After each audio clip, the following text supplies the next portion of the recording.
ہیں میرے پیارے سے بچے. How are you? Good to see you. بہت اچھا لگ رہا ہے آپ کے پیارے پیارے چہرے اور چمکتی ہوئی آنکھیں. ماشاء اللہ. انجوائے یور سیلفس بیٹا.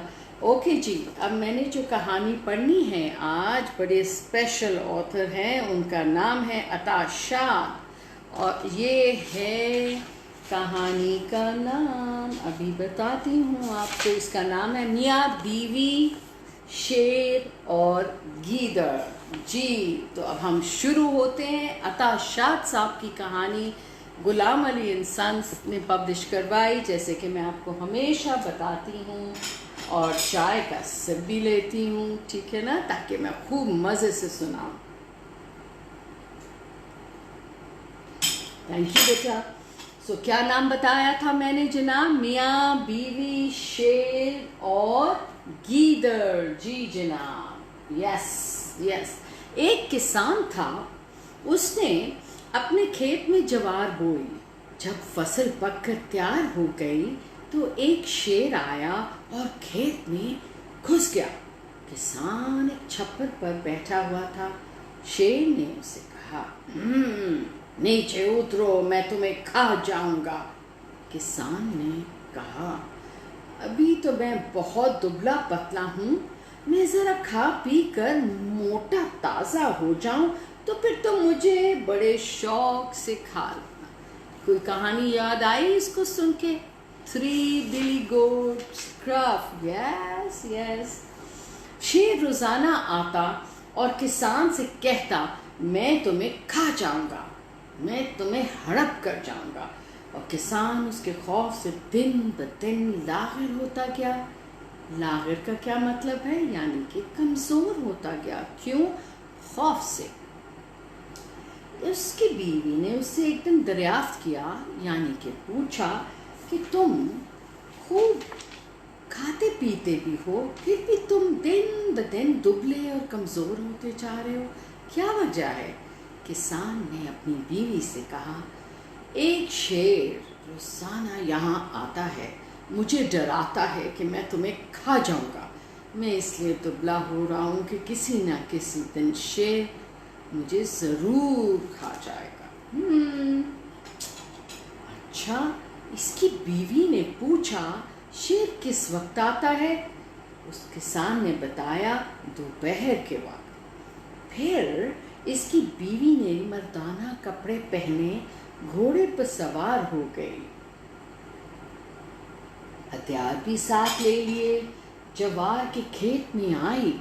اس نے دیکھا، کیا دیکھا؟ ایک شیر اس چھپر کے نیچے کھڑا ہے. یہ دیکھیے پکچر، اگر آپ کو سمجھ آ جائے. جی وہ بیٹھا ہوا ہے، کسان نیچے شیر، اور کون بھیس بدل کے آیا ہے؟ جی کسان کی بیوی شکاری کے طور پہ. اے کسان! اس کی بیوی نے آواز لگائی. کسان نے کہا، جی مالک. بیوی نے کہا، بادشاہ نکلا ہے شیروں کے شکار کے لیے. تم نے کہیں آس پاس کسی شیر کے پاؤں نشانات تو نہیں دیکھے؟ پاؤں کے نشانات پچھلے سال کے یا اس سے بھی پہلے کے؟ کسان نے شیر سے پوچھا. اب بتاؤ، آپ کو کچھ سمجھ آئی ان کی تدبیر؟ اب بتاؤ میں کیا کروں؟ تمہارے بارے میں بتاؤں یا نہ بتاؤں؟ جلدی بولو. شیر نے جلدی سے کہا، ہاں یہ بادشاہ کا وزیر ہے، اب مجھے ضرور بھگاؤ یہاں سے. کسان نے کہا، تم چپ رہو، میں یہ چادر تمہارے اوپر ڈال دیتا ہوں. شیر سو گیا اور کسان نے اس کے اوپر چادر ڈال دی. اس کے بعد اس نے جواب دیا، اے سوار، میں نے شیر کے پاؤں کے نشان نہیں دیکھے. وہ موٹی سی کالی چیز کیا پڑی ہے تمہاری شال کے نیچے؟ کسان نے جواب دیا، جناب یہ تو لکڑی ہے. یہ دیکھیے ان کی گفتگو ہو رہی ہے، اور وہ اس کی شال کے نیچے کون ہے؟ شیر جناب. بالکل شیر صاحب ہیں. اس نے بتایا کہ یہ تو لکڑی ہے، میں اسے حکا جلانے کے لیے رکھا ہوا ہے. آپ کو پتہ ہے حکا کیا ہوتا ہے؟ پرانے زمانے میں بڑے لوگ بیٹھ کے کوئلے کی چلم جلاتے تھے، اور اس میں یہ خاص قسم کا पाउडर डालते थे और हुक्का पीते थे।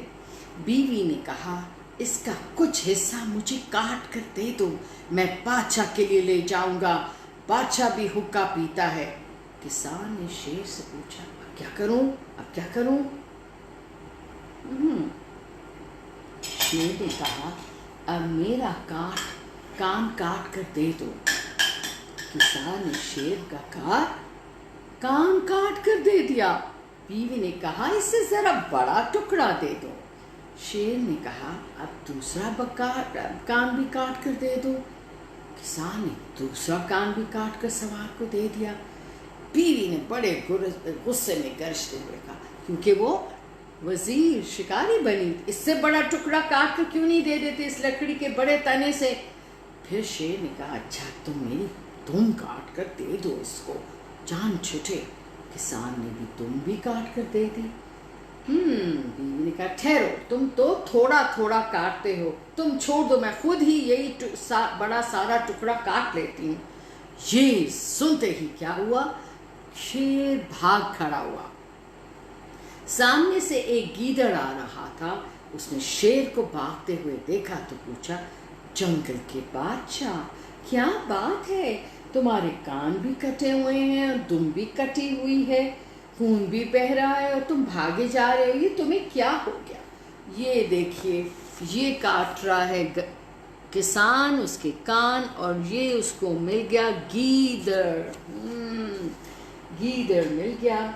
आप लोग स्टोरी सुनते हुए मिल्क और कुकीज, दूध और बिस्किट खाते हैं, मजा आता है ना? या आपके खाने का टाइम हो गया होगा। Let's see.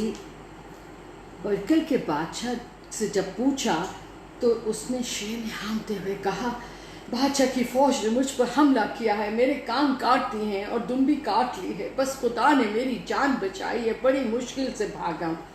गीदड़ ने कहा, ए बुज़दिल, तुझको एक औरत ने डराया है? What's that? है ना, कोई फौज है, ये ना बादशाह है ना कोई फौज है, एक औरत है तुम्हारे कान काट डाले और दुम भी। शेर ने कहा, मैंने अपनी आंखों से फौज और वजीर देखा है। गीदड़ ने कहा, ये औरत थी, आओ मैं तुम्हें दिखाऊं।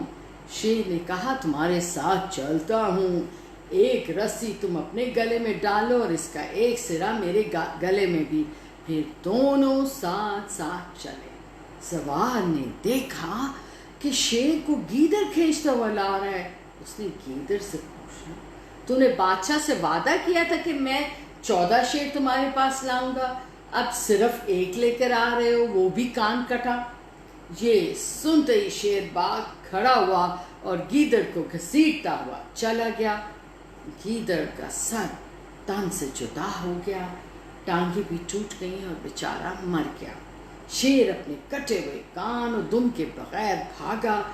किसान और उसकी बीवी ने खुदा का शुक्र अदा किया और दोनों मियाँ बीवी जवार के खेत में खुशी खुशी रहने लगे। क्या ख्याल है आपका? कैसी लगी कहानी?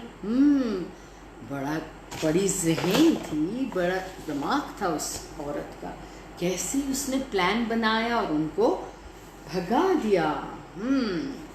अब जो मैं आपको कहानी एक और बड़ी मज़े की सुनाऊंगी, उसका नाम है सुनहरी मुजस्मे जी, और इसको भी सूफी तबस्सुम साहब ने लिखा है, गुलाम अली एंड सन्स ने इसको पब्लिश किया है। तो एक दफ़ा का जिक्र है, ये बड़े पुराने ज़माने की बात है। एक बादशाह ने अपने हमसाया मुल्क के बादशाह को 3 सुनहरी मुजस्मे भेजे। मुजस्मे यानी कि स्टैचूज, साथ ही एक खत भी भेजा जिसमें लिखा था, चले पढ़ते हैं कि क्या लिखा था।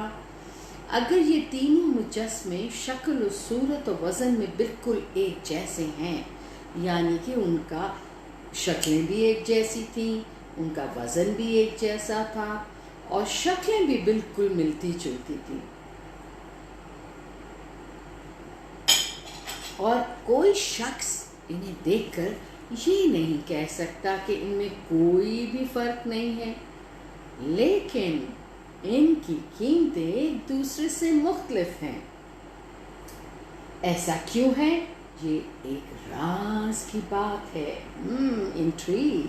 اگر بادشاہ کے درباریوں میں سے کوئی درباری اس بھید کو سمجھ سکے اور ہمیں لکھ کر اطلاع دے تو ہمیں بہت خوشی ہوگی، اور ہم اس شخص کو بہت سا انعام و اکرام بھی نوازیں گے۔ جی اب دیکھتے ہیں ہمیں کون۔ تحریم، السلام علیکم، تھینک یو فار واچنگ۔ بادشاہ نے سوچا کہ یہ کیا بات ہو سکتی ہے۔ بادشاہ نے جب خط پڑھ کر اپنے درباریوں کو سنایا، درباری جو کہ اس کے سبجیکٹس ہوتے تھے، جو اس کے محل میں ہوتے تھے، اس کے کام انجام دیتے تھے، اس کی خدمت کرتے تھے، درباریوں کو سنایا تو وہ بہت حیران ہوئے اور سوچ میں پڑ گئے۔ وہ دن رات اس الجھن کو دور کرنے کی کوشش کرتے تھے، لیکن کوئی بات ان کی سمجھ میں نہیں آتی تھی۔ میں آپ کو مجسموں کی پکچر تو دکھا دوں، نظر آ رہی ہے آپ کو؟ جی بالکل، جی۔ پھر کیا ہوا؟ وہ بہت پریشان تھے سب، بادشاہ بہت پریشان تھا کہ وہ اس سوال کا کیسے جواب لکھے، اور تحفہ بھیجنے والے کے روبرو کس طرح سرخ رو ہو، یعنی کہ کس طرح وہ اس سے کامیاب ہوئے۔ اور سوچتا تھا اگر ہماری طرف سے اس کا کوئی خاطر خواہ یعنی کہ اچھا جواب، صحیح جواب نہ کیا تو بڑی ندامت ہوگی، یعنی کہ بڑی شرمندگی اٹھانی پڑے گی۔ آفٹر آل وہ اس وقت کا بادشاہ تھا۔ وقت گزرتا چلا گیا اور دربار کے بڑے بڑے دانا لوگ اور بزرگ اس راز کو نہ پا سکے۔ دانا یعنی کہ عقل مند، سمجھدار، سوجھ بوجھ کرنے والے، وائز مین۔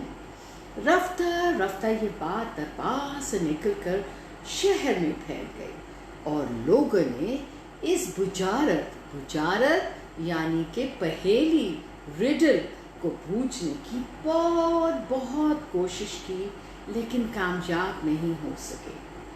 آخر ایک دن ایک نوجوان دربار میں حاضر ہوا اور اس نے بادشاہ سے عرض کی، جاہ پناہ آپ مجھے مجسمے دکھا دیں، میں ایک نظر دیکھ کر بتا دوں گا کہ اس میں کیا راز ہے۔ بادشاہ دیکھیے سوچ میں پڑے ہوا ہے۔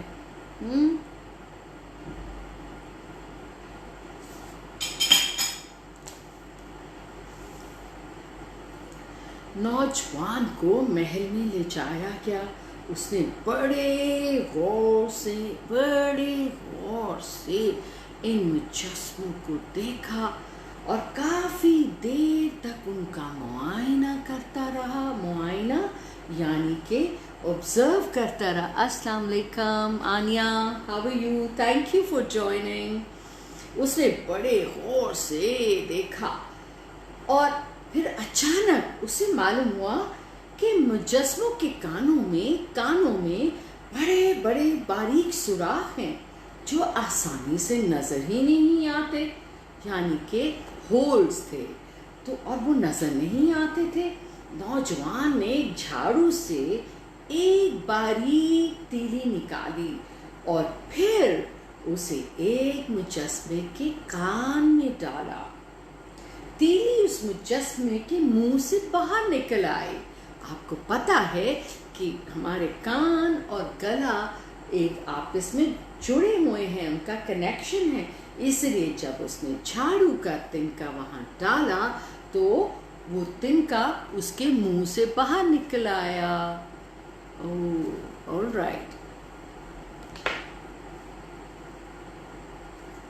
تیلی اس مجسمے کے منہ سے جب باہر نکل آئی تو پھر اس نے دوسرے مجسمے کے کان میں تیلی کو ڈالا اور وہ تیلی بھی مجسمے کے यानी कि स्टैचू के, स्कल्पचर के मुंह से निकल आई। जब तीली को तीसरे स्टैचू यानी मुजस्मे के कान में डाला गया तो वो तीली उसके पेट में चली गई। हाँ, सब हैरानी से देख रहे थे कि ये नौजवान क्या कर रहा है। नौजवान बादशाह की खिदमत में हाजिर हुआ, अदब से कहा, हजूर, जान की अमान पाऊं तो अर्ज करूं, ये वो वाला नौजवान है जिसने के ये रिडल यानी कि ये पहेली बूझने का वादा किया था। हजूर, बादशाह सलामत, मैंने इन मुजस्मों को बड़े गौर से चेक किया है, मुआयना किया है, मैं बात को समझ गया हूँ। अब आप हुक्म दें तो इन मुजस्मों, इन स्टैचूज के बारे में अर्ज करो। ये देखिए, वो बादशाह की खिदमत में एक मुजस्मा लेके उनसे मुखातिब है। देखते आगे क्या होता है।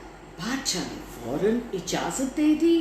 नौजवान ने अर्ज किया, जहाँ पना, जिस तरह इंसानों की तबीयतें और मिजाज अलग अलग होते हैं, इसका क्या मतलब है, जिस तरह डिफरेंट लोग होते हैं, उनके किरदार, उनका इखलाक, उनकी पसंद नापसंद फ़र्क होती है और उनका मिजाज फ़र्क होता है, इसी यानी कि उनकी नेचर, उनकी पर्सनालिटी फ़र्क होती है।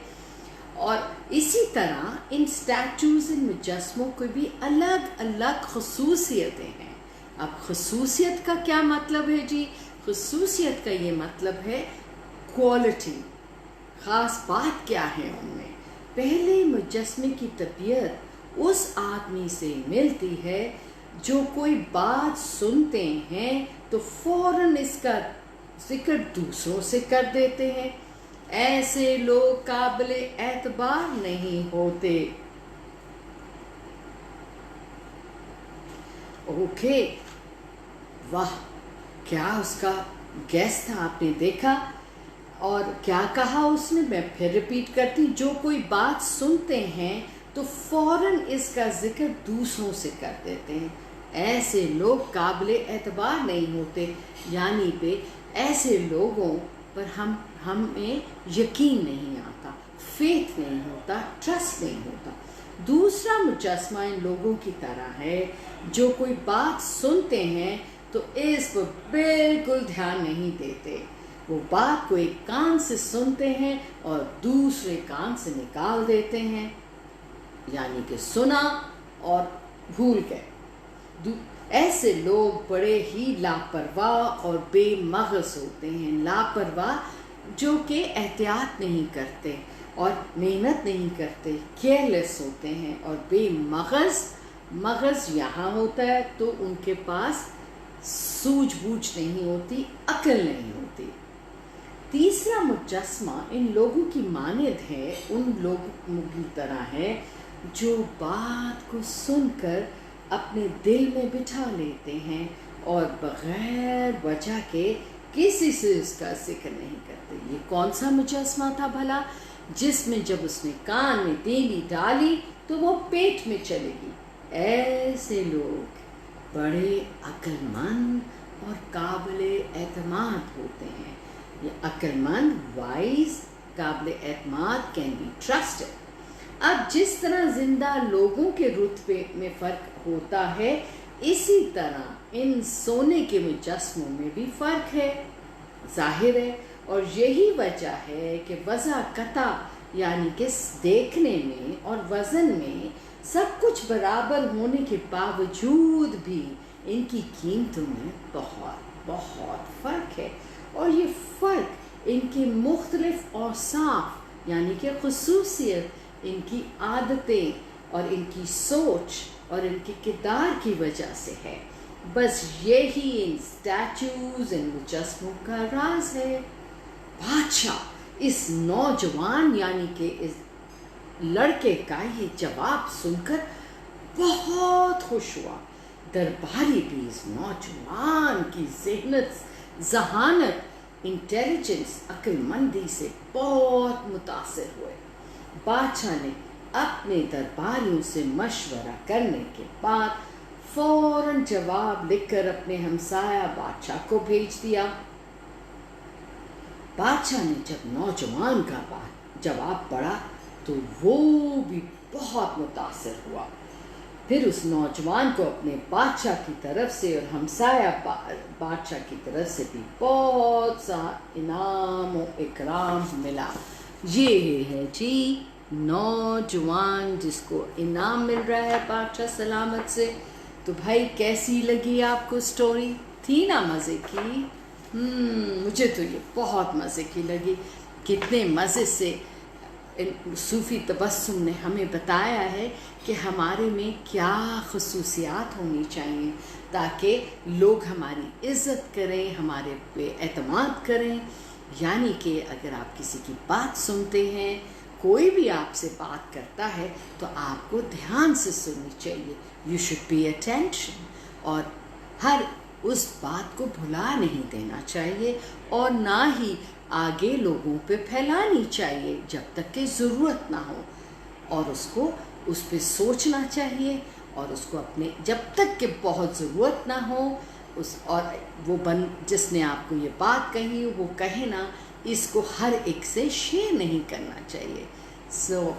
मुझे ज़रूर बताइएगा आपको ये दोनों कहानियाँ सुनहरी मुजस्मे और मियाँ किसान और उसकी बीवी गडरिया और शेर की कहानी आपको कैसी लगी?